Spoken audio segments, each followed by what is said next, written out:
啦，各位群組成員啦，上海地鐵係你嚟到尾二嘅路線啦。咁呢條線同上次嗰條線一樣票數嘅，不過今次有上次就冇介紹嘅。咁呢條就係被譽為最靚嘅地鐵線，因為佢去一個好靚嘅風景區，就係叫做美蘭湖風景區。咁呢條就係上海地鐵7號線，呢條線係成個上海地鐵入邊最靚嘅一條線嚟嘅。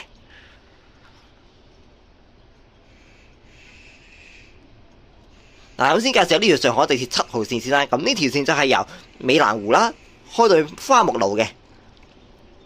咁呢條線就方便嗰啲乘客啦，乘往美蘭湖風景區遊覽啦，同埋解決顧村嘅交通嘅。因為係7號線最先拉去顧村嘅，15號線跟住先至拉過去嘅啫。咁同埋舒緩咗南北高架啦、1、2號同埋1、2號線嘅擠迫情況啦，串聯咗一啲重要嘅區域啦，例如世博園區啊、靜安寺啊，同埋一啲主要嘅換乘嘅樞紐啦。咁並且加強浦東新區花木區嘅與市中心嗰嘅快速連接啦。咁呢條線被譽為最靚風景線，因為佢係一個好靚嘅地方，就係叫做美蘭湖風景區。嗱，咁其實7號線就有一個工程嘅，叫做羅店中心鎮公共交通配套工程。咁其實呢個就係話由上海寶山區羅店中心鎮啦，即係叫羅店深圳嘅公共交通配套工程，係嗰區嘅14-5規劃同埋2035年國土空間總體規劃嘅核心組成部分嚟嘅，即係解決人口啊，同埋導入一啲嘅人口導入嘅帶嚟嘅一啲通勤問題。咁同埋7號線啦，咁同埋最重點呢套就已經有嘅上海地鐵7號線啦。咁就透過完善周邊嘅接駁嗰啲嘅設施啦，咁加強翻羅店深圳與上海中心城區嘅一個嘅連結嘅。咁7號線就係一個公用嘅，就係連接，即係話由美蘭湖連接翻去上海嘅城嘅嗰啲嘅中心城區嘅，係啦。哇！咁7號線啦，除咗作為顧村嘅開荒牛之外啦，咁亦都成為最靚嘅地鐵線。咁7號線係第一條途經顧村嘅路線，解決咗顧村嘅地區嘅交通問題。因為7號線做開荒牛先嘅，跟住就有15號村，之後有15號線，然後再延去顧村嘅。咁7號線咧亦都成為上海最靚嘅地鐵線，因為佢總站美蘭湖就係寶山區最靚嘅風景區，亦都係上海北部最靚嘅風景區嚟嘅。嗱，介紹呢個風景區啦，好靚嘅。咁美蘭湖風景區啦，咁呢個其實佢全名叫金羅店美蘭湖風景區嘅。咁佢係位於寶山區羅店鎮嘅一個風景區。咁係分3個區嘅，包括係美蘭湖嘅休閒文化區啦、打 golf 啦，同埋有個寺廟嘅，咁分三個區嘅。周邊就係7號線嘅總站啦，美蘭湖站啦，陣間會介紹嘅。咁同埋美蘭湖嗰個嘅休閒文化區就係上海第2大嘅人工湖啊，美蘭湖啦。咁就面積大約20萬平方尺嘅，即係平方米嘅。咁就2004年完工。高爾夫球嗰個就有3400畝嘅美蘭湖高爾夫球場啦。寶山寺啦，原名叫做梵王宮嘅，叫玉皇宮。又建喺明朝正曆6年啦，即係1511年嘅，係一座佛教嘅寺廟嚟嘅。所以呢個風景區好得意嘅，又可以打golf，又有廟，又有嘢，又有風景睇嘅。所以呢個係好得意嘅，係啦。嗱，咁呢個就係上海地鐵7號線嗰個嘅路線圖啦。咁你望到呢條線好得意嘅，由美蘭湖開去花木路嘅。咁兩邊總站都好靚嘅，陣間介紹下啦。最靚呢個啦，一定係最靚呢個噶啦，美蘭湖。咁話到明啦，咁頭先介紹咗噶啦。咁呢個係7號線嘅總站，咁就鄰近美蘭湖風景區，咁個風景就相當之靚嘅。所以點解7號線係成為上海地鐵入面最靚嘅路線，就係咁解啦。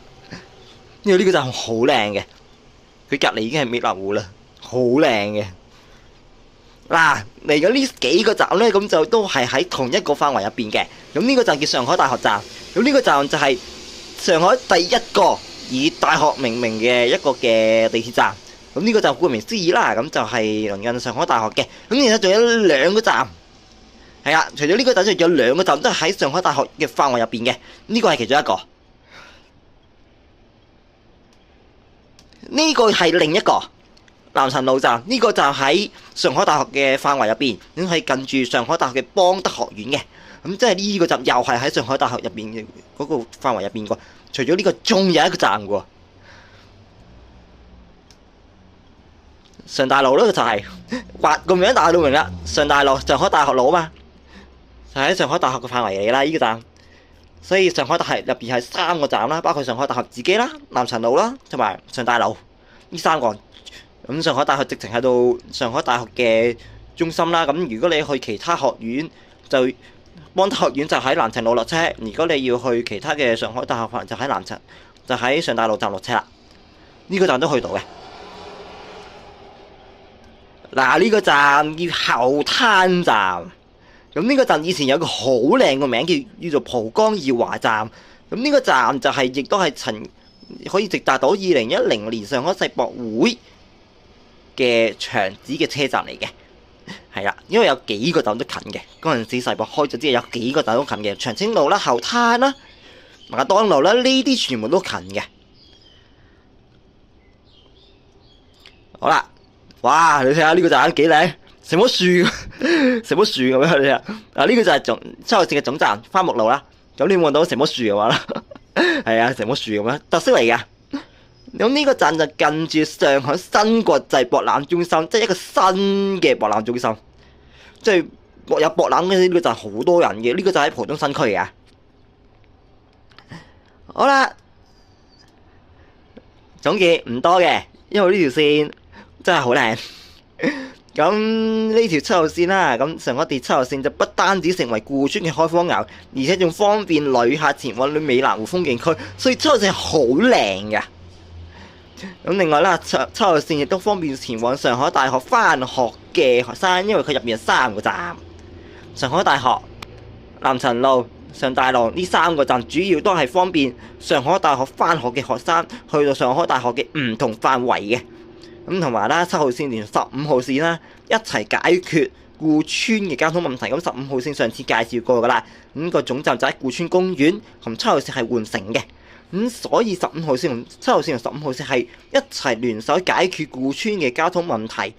咁同埋啦，頭先話過7號線成為上海地鐵最靚嘅地鐵路線，因為就係總站美蘭湖風景區啦。咁同埋7號線解決咗大長鎮嘅交通啊，因為大長鎮自古以嚟冇交通嘅，即係冇地鐵嘅。咁7號線就解決到大長鎮嘅交通嘅。咁同埋啦，7號線延伸至到羅店啦，我唔單止成為咗最靚嘅地鐵路線，而且仲解決咗羅店鎮嘅交通問題。所以呢條線除咗係好靚之外，亦都係方便去上海大學返學啦，同埋解決顧村啊，同埋其他路線嘅一啲嘅問題嘅。